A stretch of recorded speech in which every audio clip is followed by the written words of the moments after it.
quero refletir com vocês nesta manhã sobre, em 1 Coríntios, capítulo 9, abra a sua Bíblia lá. Todas as vezes que você vai estudar a Bíblia, estudar o Novo Testamento, existe uma coisa que os estudiosos, né, os hermeneutas, aqueles que já nos ensinaram a estudar, existe uma coisa chamada um pano de fundo, um background, daquilo que estava acontecendo. Quando a escritura foi feita, o que estava acontecendo? Então, sempre que você ler o Novo Testamento, você tem que lembrar que a cultura que estava recebendo esses escritos pela primeira vez era uma cultura grega e romana. Eram pessoas que não conheciam os princípios de Deus, não existiam os princípios de Deus elaborados, a não ser para os judeus. E, se bem que para a igreja, a revelação é maior ainda, ela se dobra quando vem para a igreja. Então, naquele momento, aquela civilização greco-romana era uma civilização que não conhecia princípios de Deus, do amor, da justiça, da proteção, era da pureza sexual, pureza matrimonial. Era uma população, uma sociedade extremamente promíscua, pecadora, caída, embora com muita sabedoria, com muito conhecimento. Os gregos, nesse momento que Paulo escreveu, os gregos, no tempo de Jesus, os gregos já haviam passado mais de 300 anos. Sócrates, Platão, aqueles malucos todos lá, os filósofos, os grandes filósofos, já tinham passado há mais de 300 anos. E agora tinha o Império Romano influenciado pela cultura grega, e nós somos influenciados pelos gregos até hoje. E Paulo escreve, quando ele escreve nesses pensamentos que ele apresenta, há uma coisa atrás de cada escrito, uma verdade social, uma verdade da cultura grega. E nós então precisamos aprender um pouco sobre este pano de fundo e começar a observar, interpretar e aí fazer uma aplicação para a nossa vida. A primeira carta aos Coríntios, a igreja de Corinto era uma igreja então muito problemática, tinha crentes muito carnais, estavam se convertendo a Jesus verdadeiramente, mas por não conhecer os princípios de Deus, havia pecado na igreja, havia transgressão na igreja, e a carta aos Coríntios é uma carta para correção, é uma carta corretiva.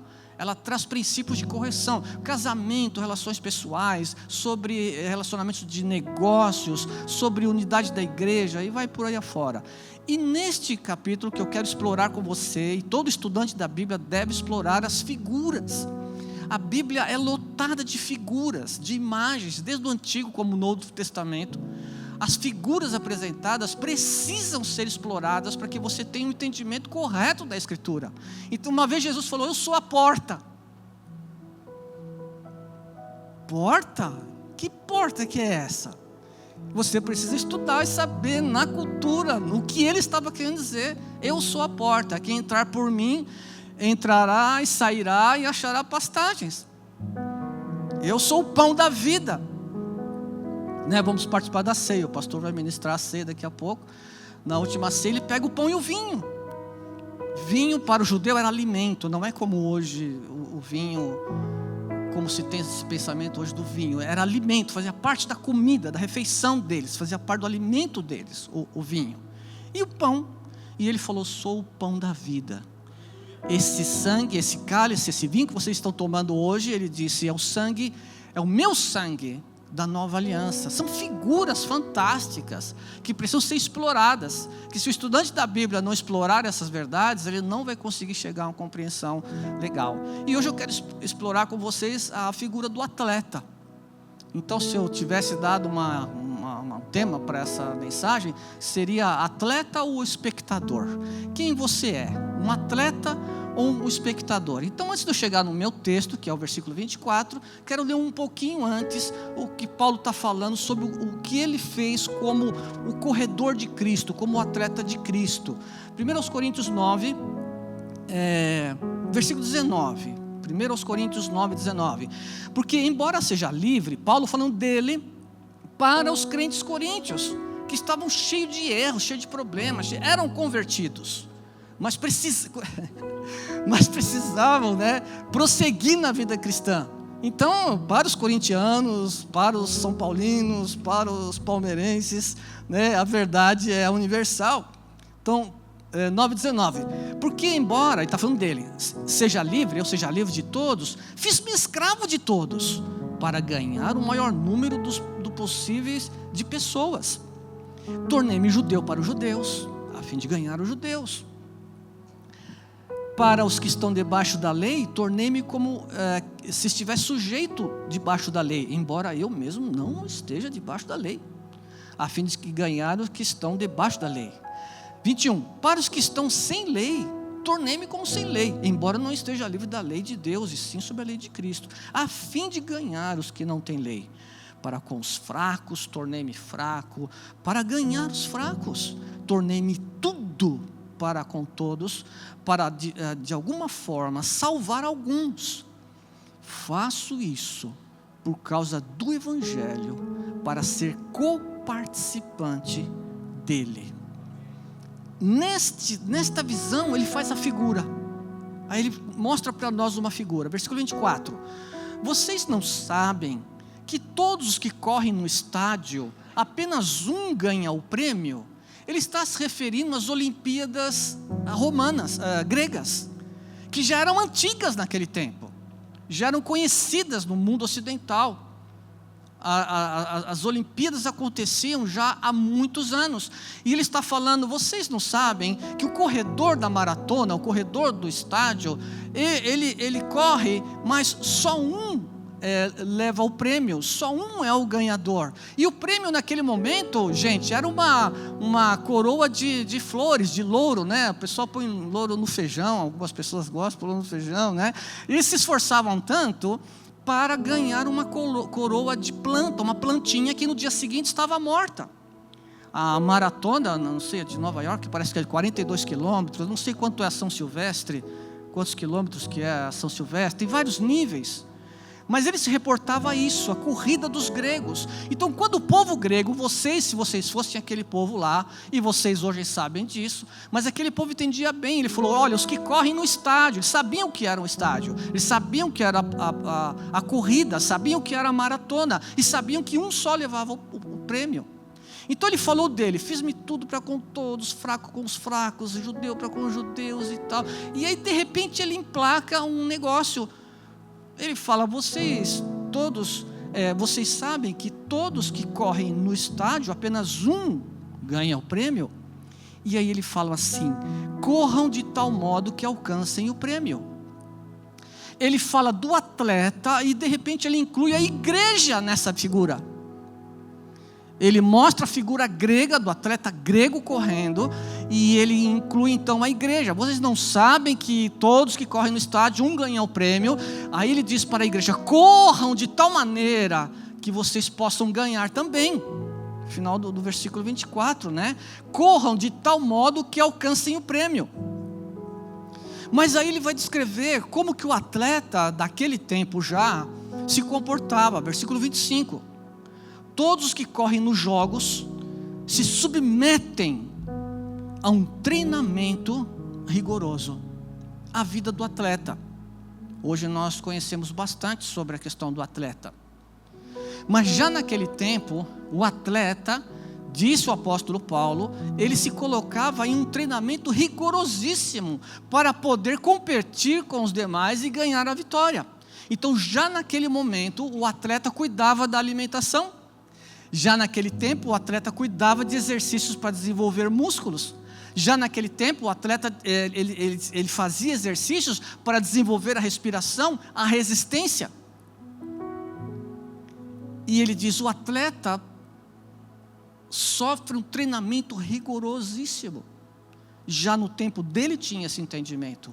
E nós temos hoje. Eu me lembro que as Olimpíadas passadas havia um australiano que ganhou várias medalhas em várias modalidades. Ele disse que, numa das entrevistas, ele sabia quantos azulejos tinha na piscina que ele treinava. Porque treinava mais de 8, 9 horas por dia na piscina. Treinamento rigoroso. Vocês sabem que o atleta hoje em dia, né? O atleta não pode tomar sequer um paracetamol. Ele não pode tomar uma medicação qualquer, porque ele pode ser desclassificado, se não for banido para sempre dos Jogos Olímpicos. O atleta, ele não tem vida. O atleta, ele não é dono de si. E o atleta, se ele quer ganhar a corrida, ele tem que ter um treinamento rigoroso. E se você pensar em várias áreas da vida, isso também ocorre. Se pensar num músico, no meu ministério anterior, desculpa falar isso, porque eu tive 30 anos lá, então são coisas que eu mais me lembro, as experiências que eu tive lá. Tinha um menino que estudava violino e foi para a Rússia estudar violino. 8 horas em cima do instrumento, pelo menos. 8 horas de estudo. Treinamento rigoroso. Paulo está falando para os crentes que estavam conhecendo a Jesus, as verdades bíblicas, dizendo: gente, vocês estão numa corrida. Assim como os atletas gregos correm lá no estádio e se esforçam para ganhar um prêmio, e o prêmio deles é apenas uma coroa de folhas, vocês estão numa corrida também. E assim como o atleta do mundo tem que passar por um treinamento rigoroso, vocês também. Então, o que falar para a igreja no começo do ano? O que falar para a igreja, para os crentes, no começo de ano? Se você quer ter vitória espiritual, se você quer ter força para vencer este mundo, vencer as batalhas, você precisa de um treinamento rigoroso. E o treinamento rigoroso de que Deus está falando, Paulo está falando aqui, não é treinamento de físico, embora todos nós precisamos lá na academia, levantar ferro e pegar uma esteira e tudo. Ele está falando da vida espiritual. Para que eu e você possamos suportar o mundo que está em chamas, nós precisamos estar preparados para essa corrida. Como correr nesse mundo em chamas? Como correr essa caminhada cristã? Porque eu quero ganhar o prêmio no final. Há um prêmio no final. Irmãos, Deus é um Deus recompensador. Deus, Ele gosta de dar coisas. Ele gosta de recompensar. Isso está nele. Deus de tal maneira amou o mundo que deu o mais precioso que Ele tinha. E Ele tem para você também. Mas Ele tem as coisas que Ele sabe que é o certo para você. E você não sabe o que é o certo para você. É muito interessante quando a gente se torna pai ou mãe, a gente aprende muito sobre Deus. Você nasce, o bebê nasce, a criança pequena, faz 1, 2 anos, aí a criança olha na parede lá, já consegue engatinhar, vem 2 buracos na parede lá, tem 2 furos, e a criança pensa: nossa, que furos maravilhosos. Fascinante esses furos. Eu vou lá ver, não é? Eu vou lá ver o que é esse furo. E vai lá, com esse dedo é poderoso, né? E vai lá com o dedinho e quer ver o que tem lá. E você que é pai, você sabe: não pode, fica bravo, deveria, né? Dá uma bronca. Não pode, nenê, não pode. Nesse momento, nessa figura, o nenê é você. E Deus é o pai que proíbe a criança de pôr o dedo na tomada. Entende isso? A criança não sabe, mas você vai tirar de mim o prazer de pôr o dedo na tomada. Você vai roubar de mim esta alegria, essa liberdade. Sorvete, se você deixar a criança, você comprar sorvete, que eles têm pote de 2 litros, não tem? Pote grande. Se deixar, toma num dia só, ou não. E é gostoso, não é? E o pai, que é Deus nessa hora, sabe que se o meu filho tomar muito sorvete, no dia seguinte é tosse, é resfriado, é gripe, se não for coisa pior. Você é Deus, o seu filho é você. Entende o que eu estou tentando? As figuras. Então, o que Paulo está dizendo para o seu povo e o que eu estou dizendo para vocês hoje, nesta manhã, como que nós vamos vencer e ultrapassar o ano de 25? Como que nós podemos vencer esse tempo difícil? Você está numa corrida cristã, uma corrida de Cristo. E para vencer, você precisa de um treinamento rigoroso. Você precisa se esforçar nas coisas de Deus. Você imagina que muitas vezes o atleta, ele quer dormir. O atleta, às vezes, ele quer comer uma coisa que não é, ele não pode. Mas ele faz o quê? Se submete ao treinamento. Porque ele tem um alvo lá na frente. Então a figura de Paulo, as figuras são lindas, né? Versículo 25. Todos os que competem nos jogos se submetem a um treinamento rigoroso para obter o que, gente? Como está no texto, uma coroa que logo perece. E se esforçam e se matam. Mesmo hoje em dia, os meninos, as meninas se matam para ganhar um pedaço de metal. Claro que alguns se desenvolvem, ganham algum subsídio, ganham alguma coisa a mais, a propaganda da televisão, ganham algum dinheiro, mas não é todos não. Não são todos não. E ele está dizendo, lá no mundo, eles estão correndo e se esforçando, e lá no mundo eles estão fazendo um treinamento rigoroso para ganhar uma coroa que logo perece.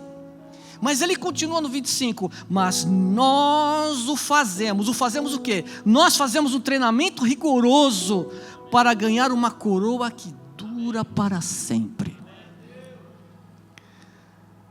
É que nós somos tão imediatistas, especialmente hoje, que nós não fazemos ideia do que é eternamente.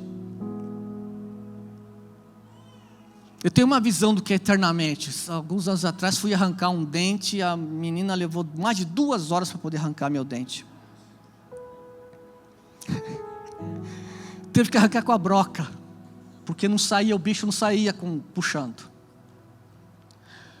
2 horas, eu pensei assim, acho que isso deve ser eternamente que a Bíblia está falando, só que é eternamente no inferno, porque o negócio não terminava. Nós não temos noção do que é eternamente, nós só vamos ter essa noção quando estivermos na presença do Senhor.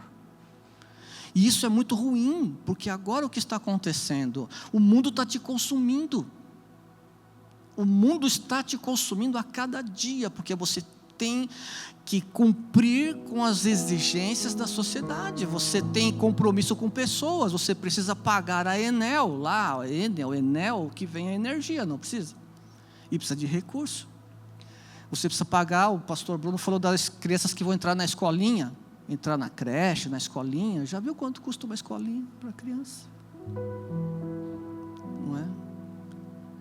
Ou você precisa fazer o tratamento, precisa comprar uma roupa. Eu brinquei com a minha mulher nesse final de ano, vamos dar presente para alguém? Vamos dar presente para fulano, vamos comprar 1 litro de azeite. Vamos dar de presente para os parentes, 1 litro de azeite. Você viu quanto custa, para quanto foi o azeite? Ou dar um Chester, né? Eu fui comprar um Chester sem conto, um Chester cheio de gelo. Vamos dar um Chester de presente, porque é um baita de um presente. Então a sociedade, irmãos, ela está nos consumindo e tirando de nós as nossas práticas espirituais. Aliás, foi lançado nos nossos grupos aí um plano de leitura da Bíblia, vocês viram? Acho que está rodando aí. Isso aí ajuda muito, isso é muito legal. Mas, se você sair daqui hoje, se é que talvez você já tenha, sem que você tenha o mínimo de planejamento, de ler a sua Bíblia e de orar todos os dias, vai ser difícil o seu desenvolvimento. Entende isso? O homem, o ser humano, ele é feito de hábitos. Deus fez assim, há hábitos bons e hábitos ruins. Mas o ser humano é feito de hábitos. Então, eu e você temos que criar o hábito de ler a Bíblia. Ai, pastor, mas é Bíblia espiritual, como que você fala isso? É hábito. Orar é hábito. E como eu consigo um hábito? Repetindo, repetindo, repetindo, repetindo. Como o atleta faz, não é isso? As notas, para aprender a tocar um instrumento, essas notas, as cordas, para lembrar as notas, os acordes, é repetindo, repetindo, repetindo. E você precisa sair nesta manhã daqui com o mínimo de planejamento, de prática espiritual. Nós oramos, devemos orar mesmo para Deus abençoar o ano e tal, mas só isso é suficiente? Não é suficiente, irmãos. Então o que eu proponho hoje para vocês é trabalho. Não é você vai sair feliz cantando, ai que palavra que encheu a minha vida. Não, eu estou te dando trabalho para você, para a sua vida. Então versículo 25, todos que competem nos jogos se submetem a um treinamento rigoroso para obter uma coroa que logo perece, mas nós o fazemos para ganhar uma coroa que dura para sempre. 26, sendo assim, aí Paulo se coloca no corredor espiritual, né? No corredor espiritual. Sendo assim, não corro como quem corre sem alvo, e não luto como quem esmurra o próprio corpo. Ou seja, ele se coloca lá no estádio correndo. Eu sei para onde eu estou correndo, para a presença do Senhor. E aí ele põe outra luta que tinha já na Grécia Antiga, que é a luta de boxe, né? Porque ele diz, sendo assim, não corro como sem alvo. Eu tenho um alvo, eu vou para Jesus. E não luto como quem esmurra o ar. Ou seja, eu sei onde eu tenho que dar o golpe, no queixo do meu adversário. Ele não está falando de Satanás, de diabo, mas ele está dizendo, eu sei para onde eu vou e eu sei onde eu tenho que acertar. Eu tenho um alvo, e o meu alvo é me encontrar com Cristo. O meu alvo é ter uma vida que agrade a Cristo. Porque se eu fizer isto, o meu interior será transformado. E eu vou poder olhar as guerras, a crise, o petróleo, ideologia de gênero, nossos juízes corruptos, nosso país corrupto, nossa Brasília que cheira esgoto. Eu vou olhar essas coisas numa perspectiva divina, de que Deus está acima de todas essas coisas. Eu nas minhas orações eu oro uma coisa assim, quase todos os dias. E me permito dizer, eu acho que Deus está muito entristecido com a igreja brasileira. Eu acho que a igreja brasileira está muito pecadora, contaminada. Irmãos, assim como o pai tem o direito de disciplinar o seu filho que errou, ou o seu filho roubou alguma coisa e o pai tem o direito de disciplinar e de dar uma bronca, Deus tem o direito de derramar seus juízos. Deus tem o direito de derramar as suas disciplinas. E sabe que eu tenho orado para Deus? Senhor, eu peço que o Senhor não derrame o teu juízo sobre a igreja brasileira. Eu peço que o Senhor derrame sobre nós o espírito de quebrantamento, de arrependimento e de volta aos teus caminhos. Oro todos os dias por isso.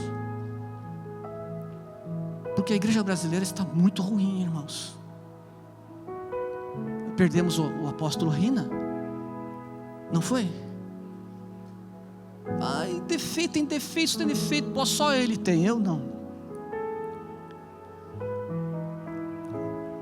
A igreja Bola de Neve ganhou almas no país inteiro, irmãos. Ganhou almas no país inteiro, e fora do país ganhou almas. Porque Deus deu a um homem um chamado que foi obedecido. E ele obedeceu. Lembram de Elias? Elias estava lá no buraco e Deus falou: o que você está fazendo aqui, homem? Mataram todo mundo, querem me matar também, eu sou infeliz e tal. E Deus falou: não, Senhor, eu guardei 7.000 homens que não dobraram diante de Baal e cuja boca não beijaram a sua imagem. Então Deus tem uma igreja verdadeira, existe isso. Mas quando eu falo da igreja em geral do nosso país, há muita vergonha para o nome de Jesus. E Deus tem o direito de julgar, irmãos. Ele tem todo o direito, Ele é justo. E eu oro: Senhor, não faça isso, mas derrama sobre nós arrependimento, espírito de arrependimento, espírito de quebrantamento. E quando isso acontecer, Ele vai poder fazer um grande avivamento no nosso país. 26, sendo assim, não corro como quem corre sem alvo, e não luto como quem esmurra o ar.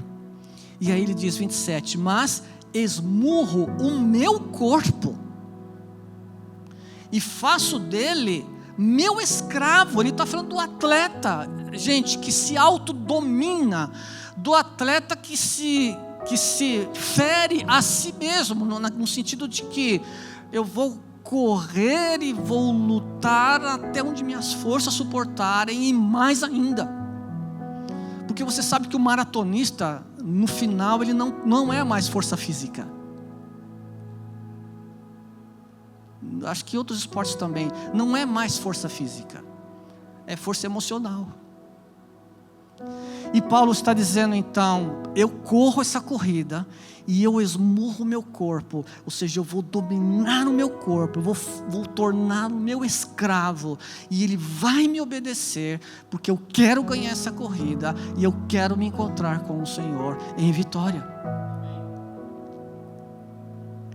Ele está falando de dominar as emoções, dominar os desejos, para se dedicar às verdades espirituais. É o que eu e você temos que fazer. Ele é meu escravo. 27, repetindo: mas esmurro meu corpo e faço dele meu escravo, para que depois de ter pregado aos outros, eu mesmo não venha a ser reprovado. No passado houve um atleta muito de corrida de 100 metros, era um canadense, e depois de muitas vitórias, muitos prêmios, descobriram que ele tomava anabolizantes, ele tomava um monte de coisa, e foi banido do esporte, perdeu todos os seus prêmios e foi banido. E Paulo está falando, eu quero dominar o meu corpo, dominar a minha vida, porque eu não quero ser desclassificado nessa corrida. E não é difícil ser desclassificado, irmãos. Entende isso? Quem prega, quem toca, quem ensina, quem é pastor, quem é professor, não é difícil ficar desclassificado ou desqualificado no reino espiritual. Por isso Deus e eu e você precisamos de corações quebrantados, que se arrependem, que voltam.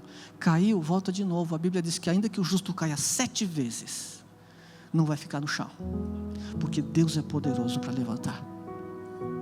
Então nesta manhã eu quero que você pense no atleta, que você saia pensando nisso, que você talvez não saiba ou não sabia, mas Deus te escolheu como um atleta para correr nessa corrida espiritual, e Ele está com você para te ajudar e te apoiar e te guiar, mas a parte que é sua, Ele não vai fazer. Eu descobri várias coisas, né? A gente vai descobrindo várias coisas. Mudar hábitos também é muito difícil. Por exemplo, hábitos alimentares.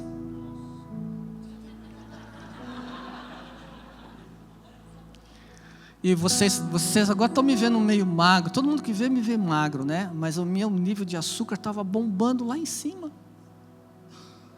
Bombando lá em cima. E sabe o que eu tive que fazer? Minha mulher precisou. Eu entrei numa dieta com ela. E de agosto para cá perdi 9 quilos. Mas mudei a comida. E tem sistemas, a gente aprendeu sistemas que você pode mudar a comida sem ficar louco, sem ficar desesperado. Existem possibilidades assim. Mas o que vale é a mudança do hábito ruim. Então nós temos hábitos ruins. Ver televisão demais e Bíblia de menos. Irmãos, né? Fazer outras coisas demais e menos oração.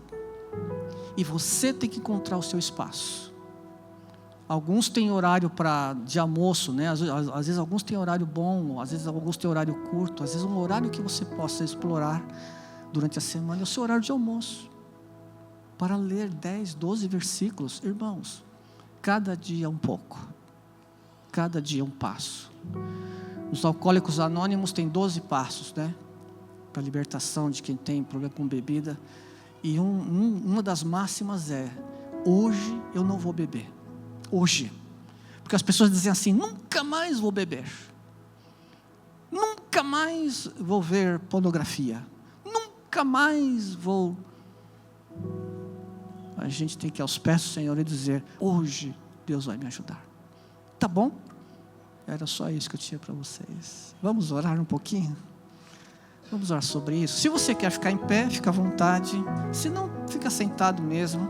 Daqui a pouco o pastor vai ministrar a ceia. Mas eu queria orar vamos orar juntos sobre isso, tá bom? com humildade, gente, com humildade. Deus quer pessoas humildes, e nós não somos humildes não, né? Vamos orar, vamos orar. Senhor Deus, obrigado pela Tua palavra, pela palavra do apóstolo Paulo, que é um ensino tão simples, Senhor, tão claro, mas é poderoso porque vem do Teu coração, vem do céu. E nesta manhã eu quero me unir aos meus irmãos aqui da nossa igreja, aqui Relevância de Alphaville, e quero pedir por mim e por eles, me incluo com eles, Senhor, nos dá um direcionamento, uma graça, uma sabedoria, para eu planejar a minha vida, o mínimo, Senhor, para que eu cada dia semeie na Escritura, cada dia eu semeie na oração, poucos minutos que sejam, mas cada dia, Senhor, eu estar aos Teus pés, e eu sei que o Senhor vai me recompensar, o Senhor vai nos recompensar, assim como o Senhor recompensa o treinamento do atleta, o treinamento de quem quer emagrecer, o treinamento de quem quer se fortalecer. Cada dia nos dá nesta manhã, Senhor, esse discernimento em nome de Jesus. E se o Senhor nos permitir chegar lá em 26, que possamos lembrar desse dia de hoje e dizer: eu tive vitória, graças a Deus, eu tive vitória, eu cresci interiormente, eu cresci espiritualmente, porque esta é a vontade de Deus, e o Senhor me ajudou.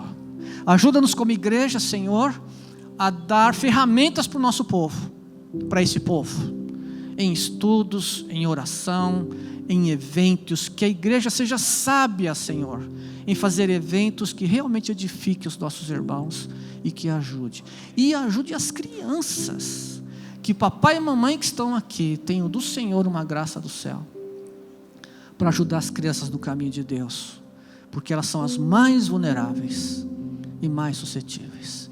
A Ti, Senhor, a honra, a glória, o poder e o domínio. A Ti, Senhor, a nossa gratidão. A Ti, Senhor, esta pregação. A Ti, Senhor, os nossos louvores. A Ti, Senhor, a nossa presença. Para Ti, Senhor, esta igreja. Para Ti, Senhor, esse ministério, porque tudo vem de Ti e tudo volte para Ti. Que o Senhor seja honrado na nossa vida, na nossa igreja, nos nossos afazeres. É a nossa oração com gratidão, em nome de Jesus. Amém. Amém, irmãos. Deus abençoe. Pastor.